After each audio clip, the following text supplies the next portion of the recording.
I often see people ask me why I keep coming back to the PlayStation fanboys to make fun of. And my main answer really just comes down to the fact that they keep giving me ammo for free every single week. Like multiple times. I truly don't get what it is about the PlayStation as a brand or as a console or just as whatever it is as a publisher, because that's what they are now. They're a publisher. I know that upsets some of you, but we'll get into that in a minute. I have to finish my video intro first, but I really don't know what it is about the PlayStation that makes people act like this. I don't know what kind of brand loyalty they've really earned at this point, especially in the PS5 generation. It feels like they just keep letting you guys down. But for some reason, vitriolic PlayStation brand loyalty is like at an all-time high in the current year. It makes no sense, but that's the way it is. And just the other day, a thread came across my Twitter page. I'm still calling it Twitter. Everyone's calling it Twitter. No one is calling it X. Switch it the heck back. I'm really not sure why we're still doing this, but I guess I'm not an economist. I look at this image right here, and I think maybe some mistakes have been made, but who am I to judge? I'm not a big businessman. How could I possibly have any insight as to what should be done here? But a thread came across my feed the other day from Icon Era, and Icon Era is, I think, my favorite place to go for the most brain dead takes of all time. Like, if you just want to read some of the worst gaming takes ever and just see a bunch of people agreeing with the worst gaming takes ever for basically no reason, just go check out Icon Era. I don't know where this place came from. I don't even know how long it's been around. I just know it's a flippin' hoot. But this thread came across my feed saying, quote, all the PS4 and PS5 first-party games should be ported to Switch 2 to improve Sony's margins. Which, on its own, that's not really a bad idea. You may disagree with Sony putting their games on the Switch 2, you may not want Sony to put the games on the Switch 2, but at the end of the day, that would absolutely improve Sony's margins. Sony has been rather open about the fact over the last couple of years that their margins are not fantastic. The PlayStation 5 is not making as much money as they want it to. PlayStation Network is not making as much money as they want it to, which is why they're now resorting to forcing PSN accounts into their PC ports. First-party PlayStation games are not making as much money as they used to, partially because they rarely come out now, but also partially because the budgets are astronomical, so even if you do sell a whole bunch of copies, the margins are not looking fantastic because more sold copies than before are simply going back into recouping development costs instead of actually contributing to your profit. That is how margins work. So putting PS4 and PS5 games on the Switch is actually not a bad idea, because the Switch has a giant user base. A lot of Switch gamers play primarily on the Switch and don't have a PlayStation, or they have both but primarily play on the Switch. And there's also just the added factor that the Switch is portable, so there's an extra bonus there if you put your games there. But also, the Switch is kind of similar to the PC in the sense that when you look at the console war, the Switch isn't really directly competing with the Xbox and the PlayStation. The Xbox is a direct competitor to the PlayStation. It is an HD home console. The Switch and the PC are kind of off doing their own thing. And so porting games to those platforms doesn't really eat up your own sales. I've said this before, but it's worth repeating. If Sony launches a game on the PS5, you can't say that people who don't own a PS5 but do own a Switch or do own a PC, you can't call those people lost sales because they're not even potential sales. They were never going to buy your game to begin with. They are not a lost sale. However, if you put the games on their platform, yes, now they can be a lost sale, but they can also be a potentially picked up sale. Sony adding more platforms to their published games is an objectively positive thing money-wise, especially since the world seems to be moving away from consoles and more towards the PC. Not too long ago, Sean Layden said that the console market's in a, quote, existential crisis because the number of users isn't growing, but also since it's modern day business, you need to keep increasing your revenue. So how are you going to do that if your user base is not growing? Could expanding your user base potentially be a good move here? And Sony is already slowly but surely doing this. They have plenty of multi-platform games in their first-party library. There's the ones that they bought, like Destiny, but then there's also other ones like MLB The Show, There's all the games they're putting on PC. They're starting to dip their toe into new multi-platform projects with the LEGO Horizon game. That's launching on Steam and Switch day one. The point I'm getting at is that we're slowly but surely moving away from hard console exclusivity, unless you're Nintendo, because it just doesn't really work for anyone anymore, and since Sony doesn't seem willing to lower their fucking development budgets, yeah, if you want to improve your profit margins without lowering your budgets, you need to add more platforms to the mix. That's just the way it is. So this thread from Icon Era, which is usually a bastion of stupidity, this thread and this sentiment is actually pretty solid. If Sony wants to juice their revenue dramatically, then yeah, throw the Switch into the mix. Throw the Switch 2 into the mix. Start porting PS4 games to the Switch 2 since it presumably will be able to handle it. Or make nerfed versions of PS5 games and put those on the Switch 2. But since this is the current year, and since I introed the video the way that I did, this shouldn't be surprising that a lot of people lost their fucking minds at this. And I absolutely love the hypocrisy of PlayStation dudes, because PlayStation dudes will look you straight in the face and say, Xbox exclusives, bad. Xbox needs to put exclusives on other platforms in order to make more revenue. They need to maximize revenue, so their games need to go to other platforms. So you agree that putting games on multiple platforms increases potential revenue.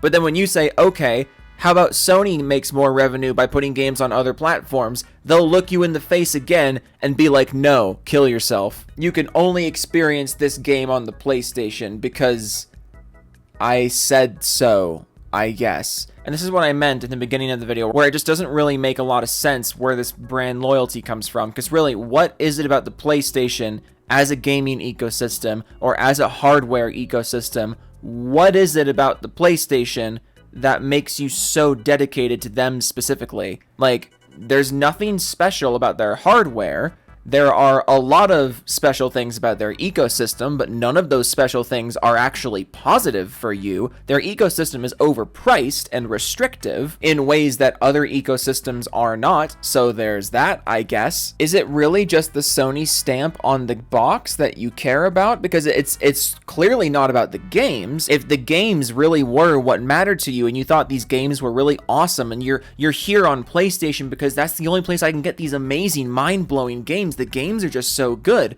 If that was really the case, why do you piss your pants when somebody suggests allowing other people to experience those games in a way that doesn't require them to buy hundreds of dollars of hardware that they don't want? But let's just go through some of the reactions to this post from Icon Era because I think it's funny. Top comment is Darkborn, who just says no, and their profile picture is a promotional image for the Knights of the Old Republic remake, which I always think is funny when people do this. It's like you're making part of your identity a game that doesn't even exist yet. It's just a little strange. Mr. Johnson with the Last of Us profile picture says, just no. Last of Us is so awesome. It's so great, Last of Us. I love Last of Us so much. It's an amazing game, and it's so amazing. It's such a great game that I made it my profile picture because it just changed me that much. But you better not fucking mention people getting to play the game other than on PlayStation. The game is so amazing and it's awesome. I love it, but don't you fucking dare let more people play it. I promise I love the game because of things about the game. Really, I promise. It's about the game, not the platform, but also fuck you if you don't buy the platform. No, do not let people play the game that I made my profile picture because I liked it so much. Ooh, you people are so weird. Tier says, port begging again, laughing, crying emoji. Pointing out that Sony would make more money by putting games on more platforms. That's not port begging, that's just reality. If I point out that buying a ticket to the Mariners game would get me into the Mariners game, that's not me begging for a Mariners ticket. That's just me pointing out the reality of the situation. I know that wasn't one of my best analogies. I know I'm like the analogy king of YouTube console warring. That wasn't my best attempt. Let me think for it. Let me, okay, hang on. I'm actually going to think of a better one for a second. Hang on. So you think it's port begging to point out that doing a thing would make more money. I got it. I got it. There is a brand of frozen hamburger patties, okay? We're gonna call them Pat's Patties. Pat's Patties are really good patties, and people really like Pat's Patties, but they're only sold at Safeway. Why? Well, how come they're only sold at Safeway? Safeway's popular. There are a lot of Safeways, but not everywhere has a Safeway. Not everyone who has a Safeway wants to shop at Safeway. Some people want to shop at King Soopers. Some people want to shop at Kroger's. Some people want to shop at QFC. Hang on. Is QFC the same as Safeway? I know there's a bunch of like regional name changes. Subsidiary of Kroger. Whoops. But Pat's Patties are really great. People love eating Pat's Patties and throwing Pat's Patties on the grill. But they're only sold at Safeway. So I, in all of my infinite wisdom, come out and say, listen, Pat's Patties CEO, Pat, we'll call him Patrick.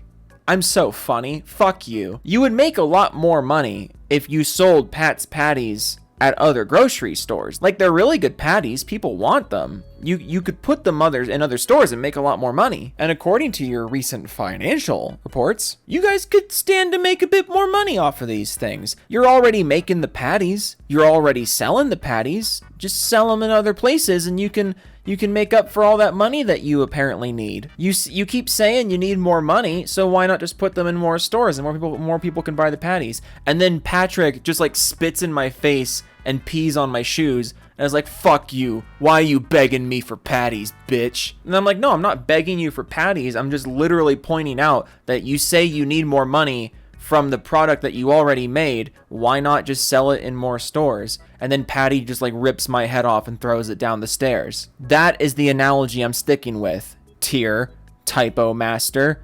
Call yourself typo master. You didn't even have any typos in this. Buttholes. Sorry. I'm like bulk recording videos right now because I have to go out of town this weekend. So I'm just like, I'm at the point where I'm like, I'm kind of losing it. I'm losing it a little bit. This there's no script for this one. There's no notes for this one. So it's going to be real awkward if you like this video more than other ones because I'm losing my brains recording this. John Brown Jr. says port begging under the guise of concern for Sony's margins. Fuck out of here, lol. And the dude right behind him with a name I can't pronounce also says, yikes, that delusional port begging has gone out of control. I just don't get it. I don't get how it's port begging to point out that Sony, by Sony's own admission, needs to make more money. And also, by Sony's own admission, the number of console users is not really growing. Their market is not really getting bigger, but they have these games. They could put these games on other platforms and make up for some of that money that's not being made. But pointing that out suddenly becomes port begging. You know, this is the kind of attitude that literally kills Sony as a publisher and as a developer, because if the money isn't there anymore, and if they refuse to drop budgets like they seemingly are refusing to do, Sony will literally not be able to do this anymore. And if you actually care about Sony, like you guys seem to, you seem to have a whole lot of stock in making sure Sony can have all the money in the universe, but you are so opposed to them making more money off of products they already made and already funded, making ports of games that already exist and putting them on other platforms for a buttload of more money. That is a bad thing, and it's port begging. But Sony continuing to drop hundreds of millions of dollars on games that have a shrinking audience that they can be sold to, assuming they continue to be hard exclusive, that is completely fine. That's just great. We sure do care about the games and the gamers over here at PlayStation. God, you people are so strange. Hello, I'm interrupting this video to remind you that this channel is sponsored by 4D Gaming. If you would like a really nice mousepad, go to 4dgaming.com and use code Joe for a discount. This channel is also sponsored by Glitch Energy. It's basically G Fuel, but better, so go to Glitch Energy and use code Joe for a discount. Thank you for letting me interrupt your content. I'll let you keep watching it now. Gamer in Loop says people think that Switch 2 will be on par with PS4 skull emoji. I mean, why can't it be? Why would that be weird? The PS4 came out in 2013, and it was underpowered by 2013 standards. It's been 11 years since the PS4 came out. It came out in 2013, right? Or was it 2014? No, it was 2013. It was 2013, right? November 15th, 2013. Yep, it's been almost 11 years since that piece of shit came out. And it's not like that thing was a marvel of technology back in 2013. So why is it hard to believe that a 2024, or I guess at that point 2025, why is it hard to believe that a piece of hardware 12 years after a different piece of hardware would struggle to keep up with that different piece of hardware when that different piece of hardware was underpowered by the standards of its time? Why is that so inherently comical, especially in a post Steam Deck world? Like, I know Nintendo's never really cared all that much about the technical specs of their hardware, but why is that hard to believe that a PS4, which was underpowered in 2013, why is it hard to believe that that system could be matched by a 2025 piece of hardware, regardless of who's making it? I know it's hard for you people to believe, but matching the PS4's technical specs is incredibly not difficult to do. Pep says, dumbest thing even Lamau Nintard fanboy. Thank you for your contribution. This is great. Homo Ludens says no, and you're stupid. Thank you for your contribution. This is great. Joel Garcia says, even if this were to happen, Sony would need to be buddy-buddy with Nintendo. No, not necessarily. I mean, Sony releases some of their games on the Xbox. Xbox releases some of their games on the PlayStation. Believe it or not, in the world of business, money talks louder than Twitter drama. Sony would need to be buddy-buddy with Nintendo, bury any hatchet, instruct their developers to be familiar with Nintendo hardware, and acquire a port studio. Yes, in order to make Switch ports of games, they would need to instruct developers to make Switch ports of games. Thanks for pointing that out, I guess. Also, I bring it back to Lego Horizons launching on the Switch. What?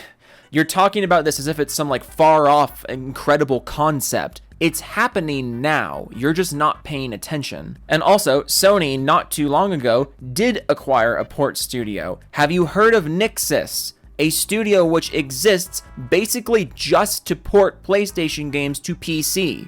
Sony has no problem acquiring port studios. Again, with you talking like this is some far off concept.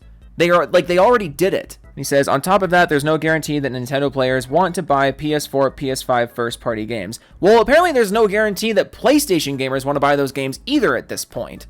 So, what's the harm in trying? It's like I said earlier, gamers on other platforms are not lost sales right now because they're not even potential sales. If you turn them into potential sales, sure, some of them will be lost sales. Some of them will not want to buy your games, but some of them will. You will turn people who are not even potential sales into customers, and the cost to you will be relatively low. In fact, looking at some of Sony's first-party game budgets, the cost will be relatively extremely low. But the only thing stopping you is this obsession with platform exclusivity, which is a dying practice all around. Unless you're Nintendo, because Nintendo is just, I don't get them. Listen, if you want Sony to succeed and you want Sony to be a long-term successful company, which allegedly you people do, because you are absolutely obsessed with their logo and anything with their logo on it, if that is actually what you want, Sony needs to embrace multi-platform game releases. Like, this isn't my opinion anymore. They need to do this if they want to succeed and not drop their budgets. They either need to drastically drop development budgets, which they are seemingly not willing to do, or they need to embrace multi-platform releases. One of those two things, probably both, needs to happen because what they are doing, by their own admission, is not sustainable. The way the PlayStation is being managed right now is not long-term sustainable. Like, yeah, it's long-term, they'll continue to exist, but it is not long-term market leader sustainable. You know what I mean? And that's not my opinion. That is literally what Sony has been saying, but you guys just don't pay attention to the actual details. You look at the logo, you see a logo on a box, you see an 89, 90 Metacritic score, and you see top seller for 3 weeks, and you're like, woo, PlayStation's killing it. Meanwhile, their PSN numbers are embarrassing, so much so that they have to cheese them with Steam players now. They keep lowering the number of PlayStation 5 units expected to sell and then failing to hit those lower targets. You have Sean Layden coming out saying there's an existential crisis in console gaming because no more people are going out and buying fucking hardware. And you have situations like Spider-Man 2, a game that sold tremendously on the PlayStation 5 and yet was seemingly not that profitable because the budget was over $300 million. Something needs to change.